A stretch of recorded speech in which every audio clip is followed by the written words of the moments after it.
Welcome to Get the Balance Right, a podcast for creative rebels, freaks, misfits, and geeks tired of working for the man. If you want to monetize your talents through media creation and production, then this podcast is for you.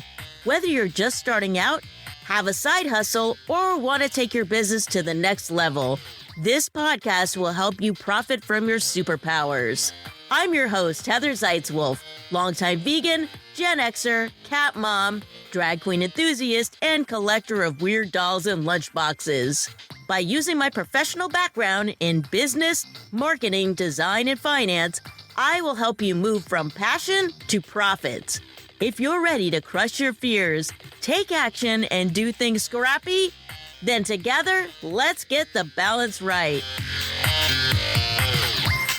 Hello and welcome to Get the Balance Right podcast. I am your host, Heather Zeitzwolf. Last week, I had on an expert in photography. That was Joe Edelman. That was a really great interview. If you haven't caught that one yet, I go back and listen to that one. And even if you're not in photography, if you are doing some kind of creative business, that interview has so many great gems in there. Joe is very realistic about what to expect in a business and how it is so important to know your numbers, just like I tell you. And in this one, we're doing an on-air coaching call. This will give you kind of an idea of what it's like to work with me and how we go about doing a strategy session.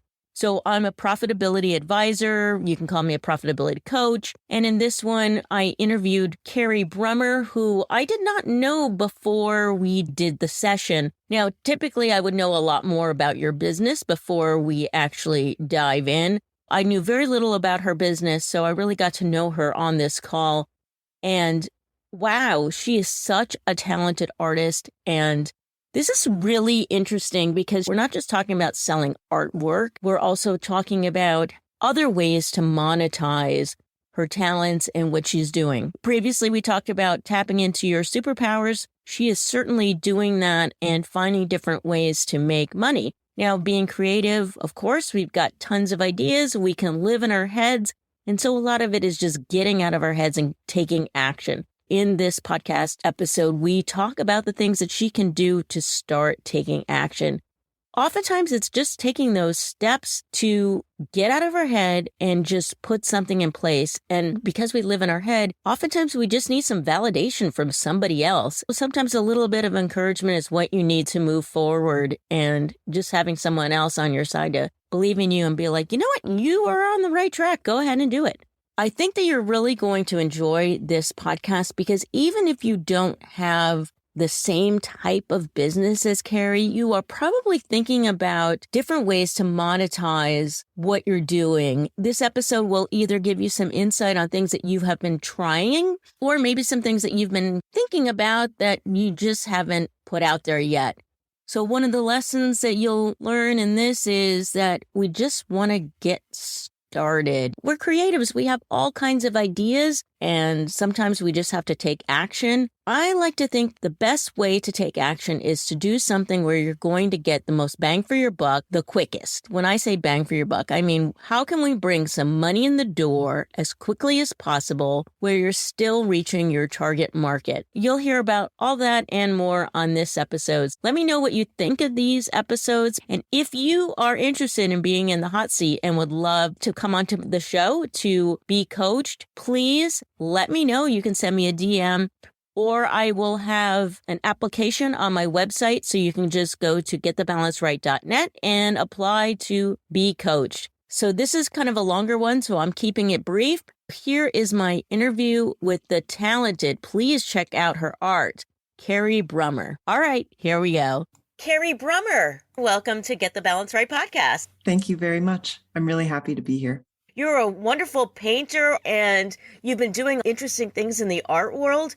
Just to start off, let me know where you're at with all the things you're doing. I think it's quite normal for artists to have their hands in many pies. I don't know what the phrase is. I always have them wrong, but hopefully you get the drift. I have found for myself personally that art education is a huge part of my work as an artist. I really like empowering other creatives, and it typically comes through me trying to encourage skill development because I feel like that often limits people's willingness to take risks and their confidence levels. I know that we can build our skill. And if that's something I can help people with, then let's do that so that people can really do the things they want to do with their art. And that's something I do with my community and platform called Artist Strong. Personally, I have my own artist practice, and I have throughout all these years. So I used to teach in schools, and then I moved online to Artist Strong. Throughout this process, I'd been developing my own voice, trying to figure out what I wanted to say, as well as my own skill development. And in the past 5 years, I feel like I've really found where my heart is. And it's portraits that help tell stories of women that maybe are unsung or we overlook unique circumstances. I have 2 bodies of work right now, one that's mostly done and one that's just started, where in both scenarios, women were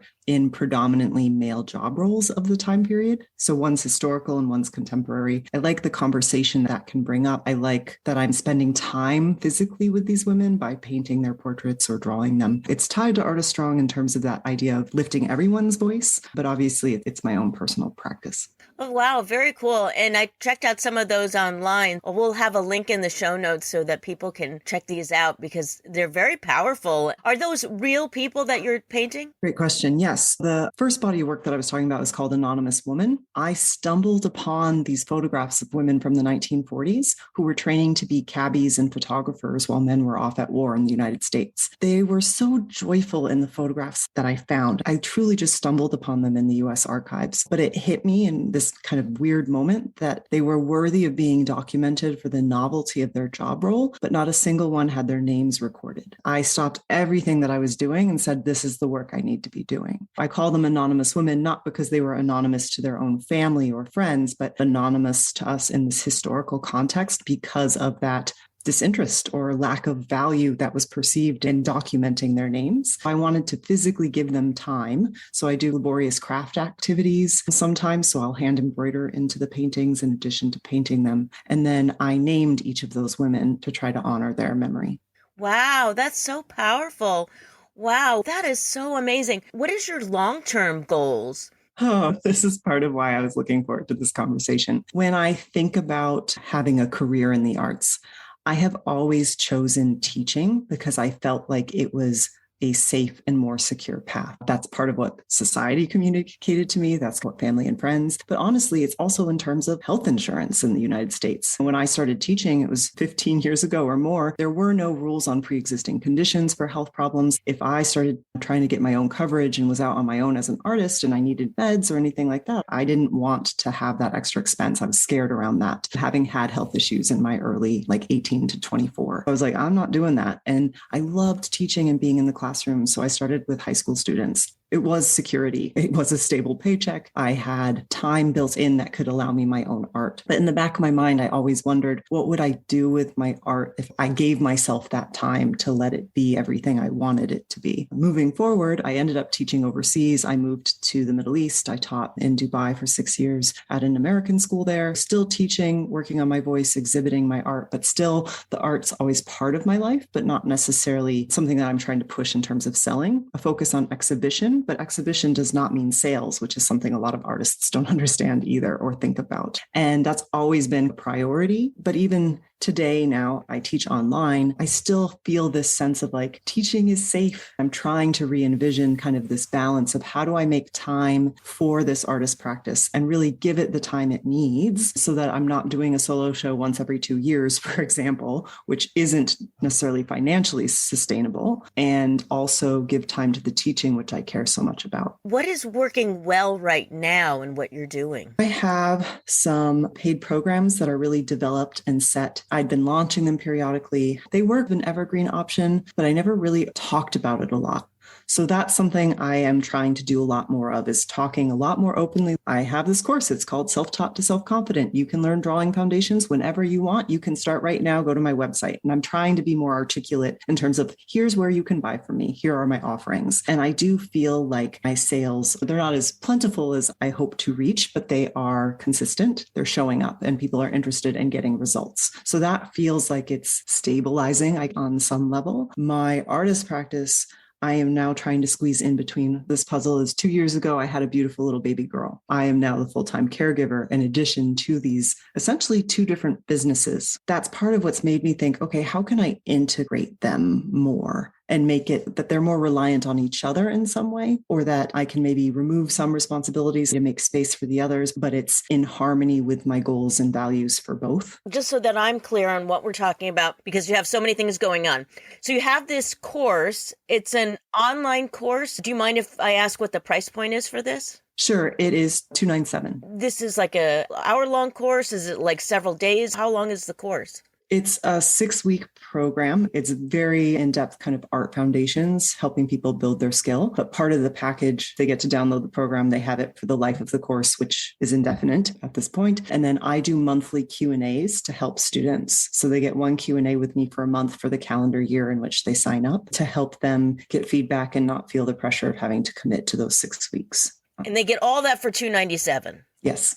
Okay, that sounds way too low. Okay, good. Bring it on. This is one reason I'm really excited to be here, Heather, is not only do I probably need to hear these things, I actually genuinely hope too that people in my community hear that I am still learning. I should not be on any pedestal. We all have things to continue to learn and figure out. If you don't mind me asking, how long have you had this course in place? Has it been around for a year? Maybe 3 or 4 years. It was initially Better Drawing Bootcamp, but then I called 30 students. I got feedback on the program. I improved the curriculum, and then I rebranded it because so many of my students identified as self-taught. I changed the price then, and I rebranded as Self-Taught to Self-Confident. And this year, actually, this next 6-month window, my focus is actually to review the program and update it again. Okay, so they get all of this for indefinite time, and then they also have access to you on like once a month? Okay. So once a month, is it like a Zoom situation or something? Yeah, essentially. I have a software called Webinar Jam that's like Zoom, and I use it so that I can digitally draw on their art to give them feedback on the work that they're doing inside the program. We also discuss mindset, so it depends on their questions. It's a Q&A office hours kind of session. I would have to go and look at what other artists are charging, but just based on what you're telling me and the caliber of artwork that you produce, that you should be getting far more money for what you're worth. Now, I've taken art classes like at the local university or art school or whatever, and I can spend almost $1,000 on an art class. You know, if you're really passionate about this, this is an area where people are willing to spend money, because even if they're, I'm going to say, quote unquote, an amateur, if they are just someone that's wanting to learn, sure, they can watch YouTube videos or whatever, which I'm sure is like part of what you're competing with. But at the same time, you're also offering this other level of one-on-one. I would really think about charging more for not only the course, but also this time with you. How many people show up? Is it like maybe a couple people show up for office hours, or is it a bunch of people? How does that work? It depends too on, has it been a recent big launch? And then I might have kind of a batch of students. So the most I've ever really had on is probably like 10 or 15 at a time, but usually it's somewhere between 2 and 6. 2 and 6. Okay. And how long did you say that they have access to you? Is that a year? It is a calendar year. So say that they sign up in March of this year, they only get me till December for the Q&As. But there's no way for me to track all the individual students and the signups for the Q&A sessions by the year of their purchase. I'd have to, I don't know, if I were going to do that, I'd have to think about the tech. Right. Depending on how many people you have signing up, you could have some sort of spreadsheet that tells you that date and then an end date or something. I'm not familiar with the software that you're using, but I would imagine that there's some way to output the date of purchase, and then you make a spreadsheet and it has a formula in there that says when their time is up. And so you'd have to have something in there where they wouldn't have access anymore to a Zoom call. So that would be the challenge. Do you enjoy those types of calls? I do. And truly, part of my values as an educator, a key ingredient to skill development is feedback. You can grow to a certain point, and that's one reason coaching is so valuable even outside of the arts, right? Like you can grow to a certain point, but when you have eyes that either have already done it before or who are even on the same page as you, but it's not your work, to have that regular feedback feeds your development and really helps you get to where you want to go. And because so many of my students, they don't necessarily want to learn how to draw because they like drawing. They feel like something's lacking in their art because they don't have it. So I'm trying to help them get back to their studio practice and see this as a study period. In fact, a lot of times they end up going to their medium of choice, oil or acrylic, in the course and start getting feedback on their actual work and context of the lessons. And I don't feel like that's something I can put into the course. I don't know how I'd inject that into the course without that live real-time opportunity for feedback. When you are having these office hours, are they bringing in actual paintings and showing them to you? I have a procedure where they post digital images. I teach them how to take photographs of their art so that I actually have a JPEG that I can then open up on Photoshop, for example. And then I have a tablet that I use to draw on it. Have you offered any of these students like a one-on-one? So when you have the calls where it's several people, could be 4 to 15 people, how many of them actually get to have a critique? Is it mostly they come to watch, or do they have to sign up ahead of time, or how does that work? That's a good question. So far, the numbers have been enough that I give an hour. I have almost always been able to get to everyone's questions in that hour. I have in the past tried to have a higher tier price point for the program where they get 6 months of one-on-one time with me in some way, like a Voxer chat or I don't know, WhatsApp or whatever it is. But I think I only ever had one taker. I do think that's partly because it was right when the program was new. And again, with these numbers, when people are getting their feedback, they're not going to necessarily want to upgrade for the one-on-one when they're essentially getting that in the group calls at this. Exactly. Yeah. You're cannibalizing your offer. I would encourage you to think about increasing the price of the course. That seems way too low. I would increase that and play around with it. You could let people know that the price is going up and see if a whole bunch of people buy it. Just keep inching it up. You don't have to go to $1,000, but I would inch it up a little bit. And then as you go up, maybe add some other bonuses. There's going to be the people that are grandfathered in. Maybe give them 1 month or 2 months for free so they get a feel for what it's like. But after that, I would start charging for it. I really don't think that people are going to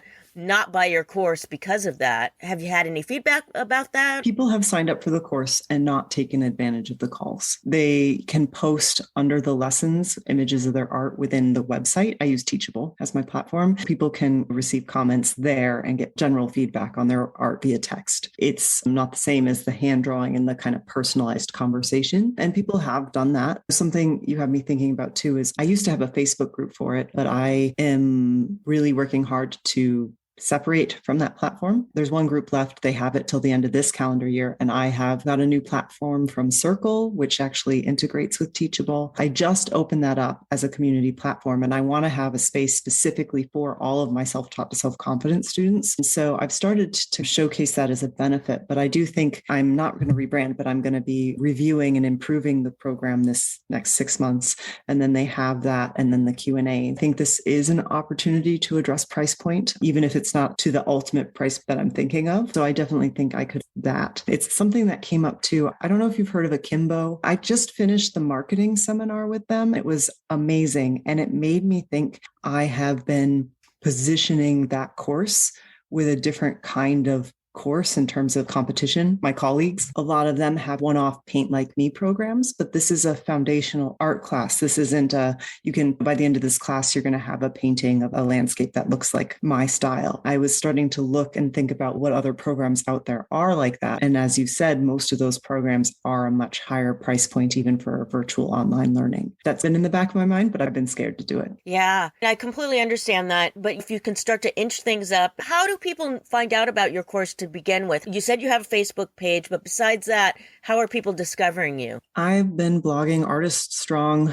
was formed in 2014, but I'd been blogging 3 to 4 years even before that. So I've been blogging for a really long time. My SEO is good, and Pinterest has been a really good place for me. So a lot of people find me organically on Pinterest. They find my blog posts there and sign up for my email list. Generally, it's directly from my email list that I'll announce that I have a free workshop. Generally, when I do a launch, I'll have a free webinar workshop where I teach something of value, then say, if you want to dig deeper, then join Self-Taught to Self-Confident. So that's my main primary way of doing it. I just redid my homepage so that people can literally click on offerings and just go click on any of the courses I have, so that if they want to buy right now, they can, and they don't have to wait for that video sequence to be able to jump in. It's an evergreen course. There's not like a launch time. Okay, good. What is your ideal vision? If I could wave a magic wand, what is your ideal vision for all of this? I want to replace my teaching salary, which I haven't yet. And I'd like it to be through a combination of sales of my art and my art courses. And I feel like if I can get some of these systems in place for my programs, which I feel like I'm on my way finally, like I'm being a little more realistic about the time I have, that I can make more time as part of my artist practice. What I was thinking is I've been essentially running them almost as two separate companies. That's added this additional aspect of labor mentally, in addition to just the physical, like I don't blog regularly on my art email list. I am not as good about my emails with my art community that's about my original art. I am trying to empower more people in my Artist Strong community to show up, because one of the goals there, I realized it's not just a community, it's a movement of people who believe the arts are important. And they're trying to show up both by example and say, my time is worthy of art time. So many people feel permission to watch a streaming service, but they don't feel permission to buy art supplies. It makes me so mad. That is a driving force for why I'm doing that work. And I'm noticing that those are the people that are drawn to it too. And they want to be part of that change. They don't just want the art education from me. They want to take a stand in that way too. So I'm starting to reframe it as a movement of people. Step one in that is I've just opened up an artist residency option. That's a digital residency for artists in the community to spend 4 weeks blogging on the Artist Strong platform about their own art and their own journey. That way, again, it's not just me and my voice. And it also allows me maybe some space to step back. And tied to that, I was thinking I could then periodically be one of those guest artists blogging about my work, which allows me and makes it kind of part of the experience to be showing that I am a practicing creative myself. So the people that are the guest bloggers, are they paying a fee to do this? It's an application fee. So I'm treating it like an artist residency. So typically speaking, an artist residency, someone gets to apply. Sometimes there's an application fee. Often there is. And then they will travel somewhere. They may or may not get a stipend to work on a project over a certain period of time. I'm bringing that to a digital space. Right now, there's no application fee, though I've told people that may change. And it's an application process, and they get 4 weeks. So they're going to commit to a project. They have to propose a project that they're going to work on or talk about over the 4 weeks. And then they can choose however they decide to communicate it on Instagram Lives that embed to the blogs each week, whatever. So that's the idea behind it, is to help them start showing up for themselves, take that risk to share their voice, have accountability. Because if you're saying you're going to do it for this, then you better do it, especially if it's something you want to proudly put on your CV to help future opportunities. So right now that's where it's at. But this has literally just been launched maybe 2 weeks ago. So it's very new. And the application, how lengthy is it? Does it take you a long time to go through and read these applications? I have not, because I just released it 2 weeks ago, I have not actually had to do it yet. I'm waiting. Okay. I wanted to give people a couple weeks time to deal with the announcement and have an application. So I'm going to see some of that now. So thank you. I will definitely make a note of that for my time. Yeah, I would definitely think about that, because I don't want you trading time for money, but at the same time, we have to think about how long, because that's taking time away from you doing all your other work. Right. We want to make sure that you're compensated for that, because who knows, there's probably going to be some ones that are not so great, but you've now, I'm air quoting, wasted time reading through these. You want to make sure that people are serious. And if they are serious, then they'll pay more because they know it's a better opportunity. Otherwise, you're going to get like those tire kickers. Yeah, making work for myself. Yes. Exactly. Let's talk about, so you have the course. Now you've got this application, which is going to be another revenue stream. Hopefully you get paid enough so that it is an actual revenue stream. It's not sucking up your time.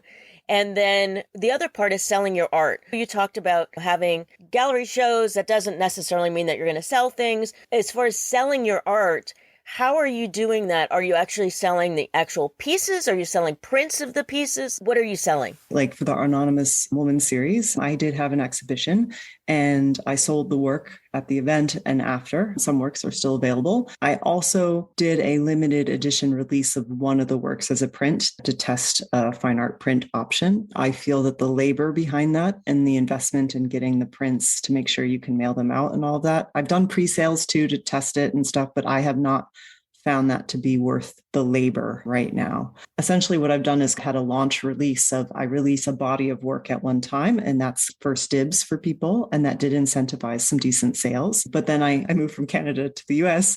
I had a baby. I haven't had like the making of the artwork is key to have another launch to release new work. So since then, I've been doing periodic promotions, just highlighting different works, maybe trying to throw in a limited edition print with the sale of an original. I don't want to discount my artwork. That's important to me. I feel like it's a point of respect for people who are already invested in the work as well. That's where I feel a bit stuck is I've applied for grants before, and that has been a helpful way to get some money to help create the work. But I'd love to envision a way to create some kind of product or slash service that lets people support me, like a Patreon, but not that. I have a Patreon. I use it mostly for Artist Strong. At one point, tried to do it with my art, but I felt like the management of that became make work for my art, keeping track of who needed prints or whatever benefit or bonus they were getting. And I'd like to simplify that somehow, but have something like that. I think of like when local communities go in and invest in a local farmer and choose to buy only their produce from that farmer for a season, and you have that output of investment and you have a yearly fee or something, but then you get something back. I'd really like to re-envision kind of a financial model for artists that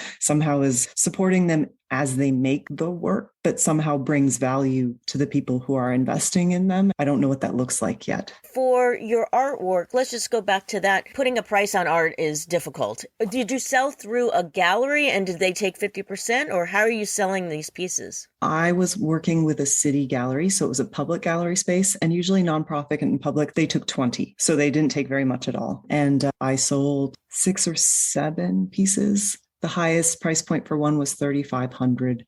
The smallest price point was like $115, I think. So it was a range of work, and it wasn't like a salary, but if that was a quarterly income, that wouldn't be too bad. It was somewhere in between with the art education stuff. It would be lovely to do a quarterly launch of original work, but that would mean I can't teach anymore in terms of the time it takes to make the work. I feel like I'm all over the place with you, but I hope it shows too just how many ideas I have and how I really am actively trying to figure out how to integrate them so that I'm giving myself the space for the work. I completely understand because I too suffer from idea syndrome where I have so many ideas. That's what happens with creative people. We have all these ideas and then it just takes so much time to implement each thing. Then it's like, what do I work on next? And then it's like this analysis paralysis of, we don't want you getting stuck in that. Is your priority getting more money at this point, or is your priority producing more artwork? I want more time to make my art. I think that is probably the greatest priority, more than money, just for personal kind of soul food, I guess you could say. Making is a very important part of my identity and how I manage stresses of life.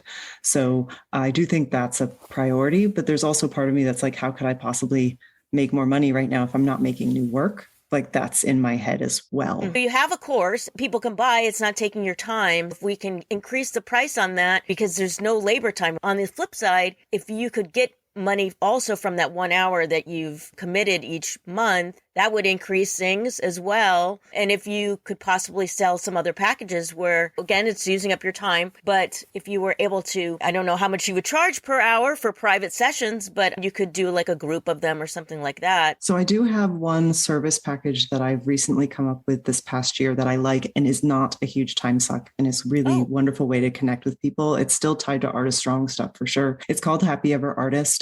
And I have an automated email that goes out once a week to clients on a Friday. It asks them, what did you do this week? What's a big problem you had? What do you plan to do next week? They reply to it.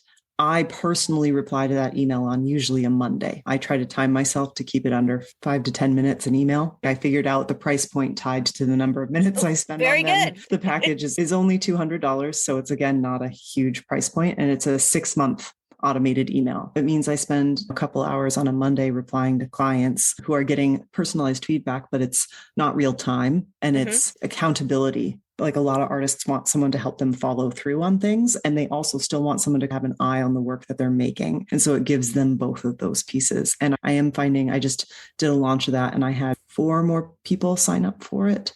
So I felt pretty good about that. Yeah. And you might be able to increase the price on that as well. Have you ever had a group program that you offered as well? Historically, I had a program called The Circle. I think it was a 6 month membership, and we had a twice monthly call, I think it was. And then there were an assortment of one off courses that kind of helped them establish themselves. There were two levels. It was like one for someone really focusing on voice. And then there was another level for people who were starting to think, do I want to sell my work or exhibit? And what would that look like? So there were one off little courses inside attached to this call to help people support them wherever they were. And that went really well. I'm not sure, being a full-time caregiver, how to do those live calls anymore. So it's there in the back and people have asked for it. They miss it. So yes, that's kind of where that is. What if you were to do something that was a little bit shorter time frame, and then that way you could have it released, maybe less of a time commitment? The thing with your course and them having access to you at such a low price point, it really is making it difficult for people to think, why would I pay extra money to have access to her? If I have this free time, I might as well use this free time.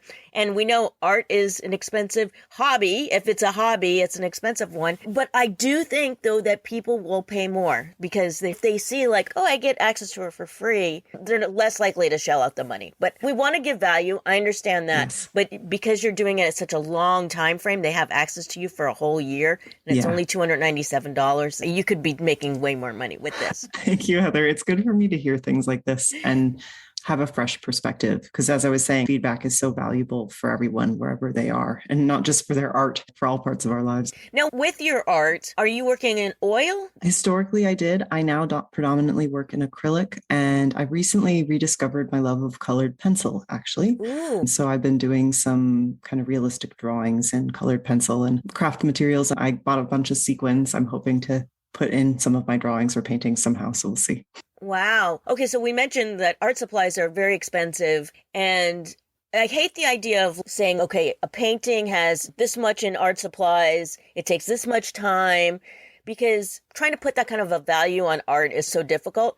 But at the same time, we are selling a product in some ways, so we do have to realistically think of it that way. I see artists that spend so many hours on something, and then they're like selling it for like $250. What, did you get paid like $1 an hour to do this? Granted, it is a passion. I understand that. But at the end of the day, if you want to make money at it, we also have to think about it that way. How do you figure out the price of your art currently? I have never liked there are some formulas for like price per square inch. I don't do any of that. Some people like that, or at least it's a starting point while they calculate. I looked at two contemporary artists that I'm colleagues, I think of as friends, and I looked at kind of their price lists. And then I looked at the work I was doing and considered my time, especially with the hand embroidery that goes into not all the pieces, but some of them. It's not a flat price per size of work, because if it's a drawing or if it's an acrylic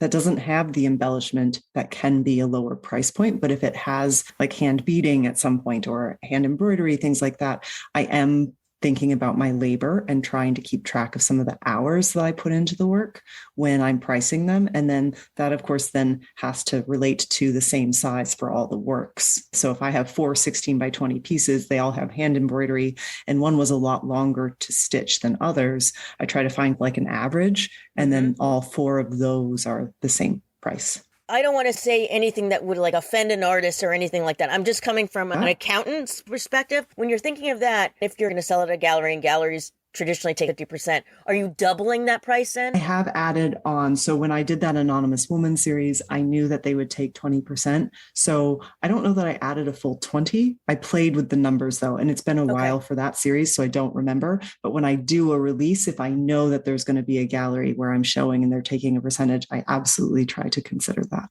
Okay, perfect. And then that's just the flat fee too, then on my personal site. So for example, that exhibition's been done in Ottawa for years now, but I have some work left over. So I have them up and you can just hit a button to purchase them on my website. And that price has not dropped either.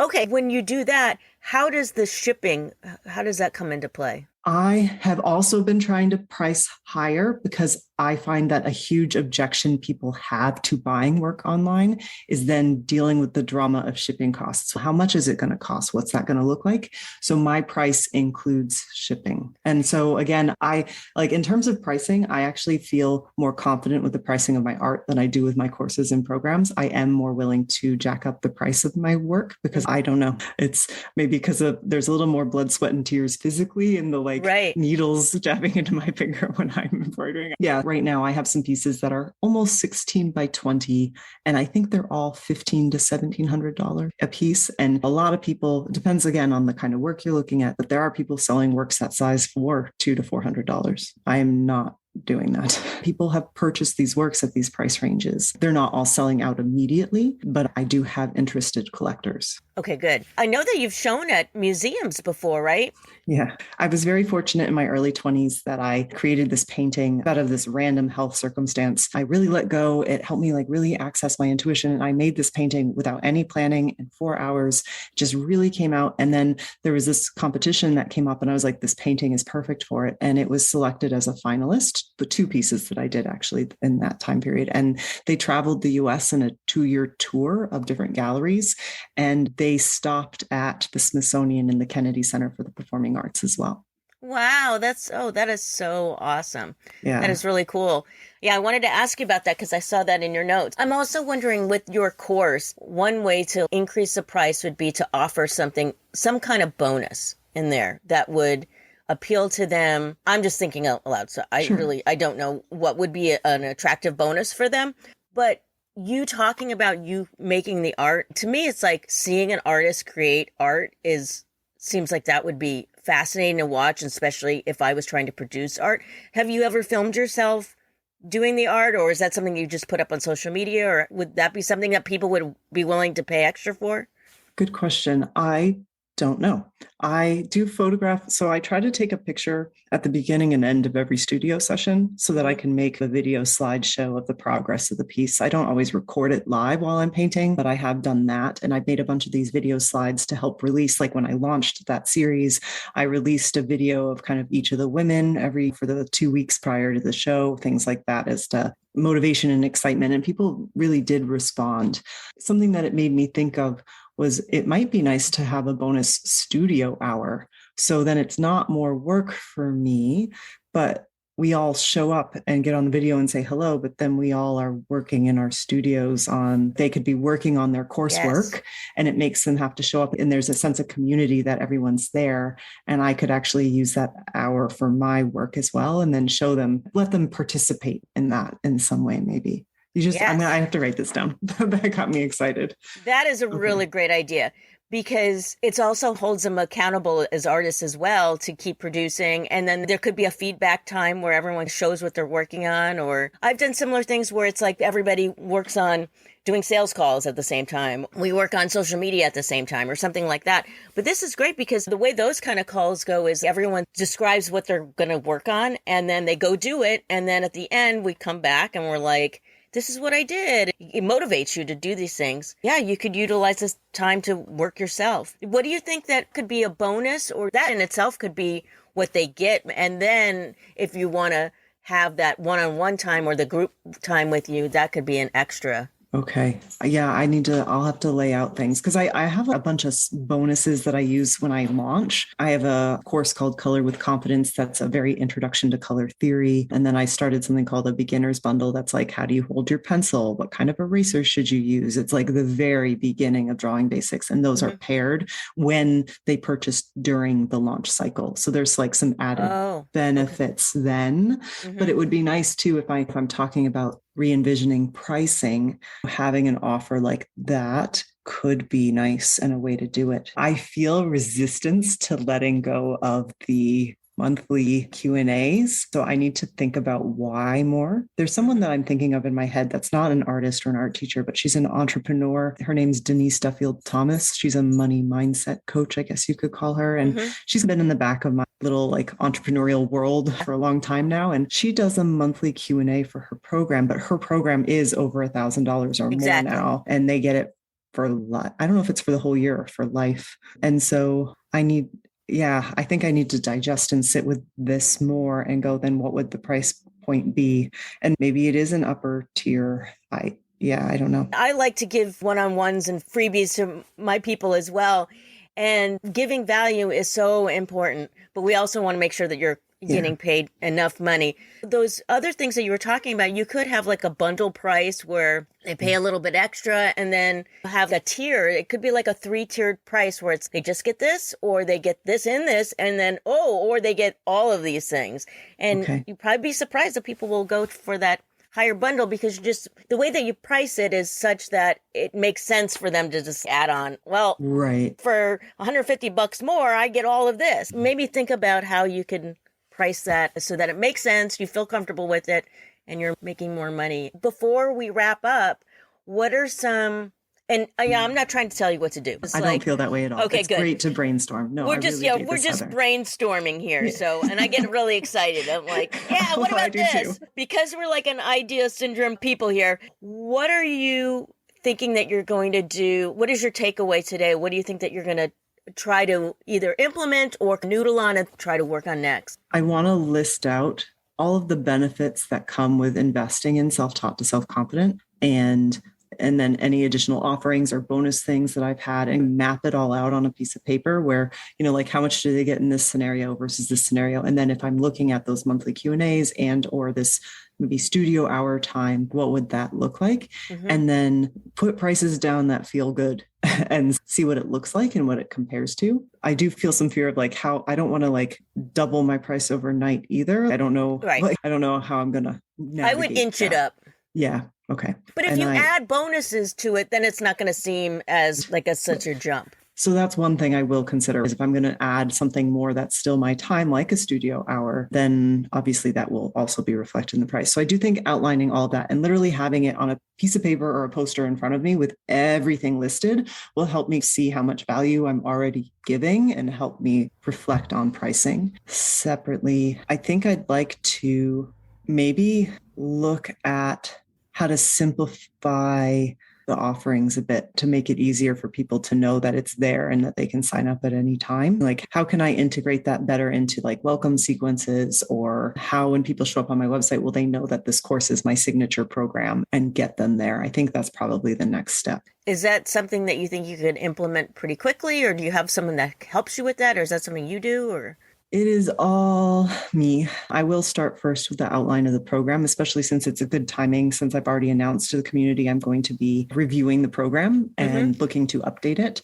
So that's a great time for that piece of the puzzle. And I do think naturally, as I'm updating that program, then it's a good time as I'm doing the updates to review. That will be next, is review how do I onboard people and tell them about this program? How can I make sure more people are hearing about it and know that's actually something I'm selling, instead of them always coming to my website and being like, well, how do you make money again? Make sure they really know that. So I do think that's a step down the line while I'm starting to actively review the course content. And how do you get people into your world? I know you said the blog, and you mentioned free workshops and stuff. So do you offer free workshops every once in a while to get people into your world?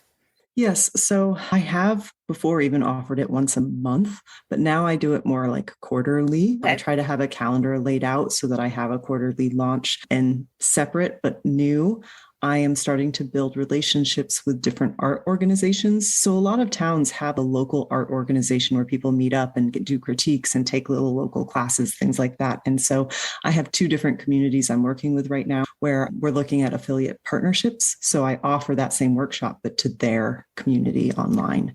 And then their community, tied to this idea of us being a movement, then their organization earns the 50% from the sale of my program, while I earn 50% from a community I would not otherwise have access to. So that's very new, but it's something that I have in the works. Okay. And so so you would be giving them 50% of the course?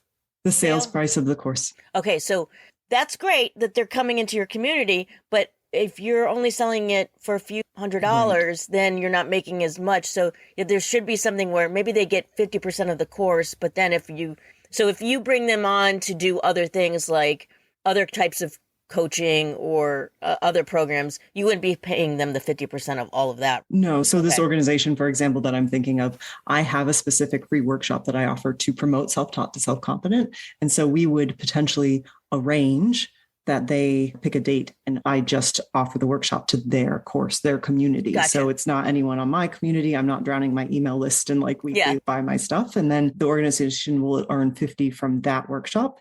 And then we've also discussed maybe some kind of sponsorship link where if they have a link in their email every month that says Artist Strong as a sponsor, if people click from that link, their organization can earn 50%, but just from whatever course they purchase through that link. It's the first course. It's not all courses. Okay. What tools or resources do you need to get all the stuff that in place that we talked about? Do you need, you're saying that you're going to do all of it yourself.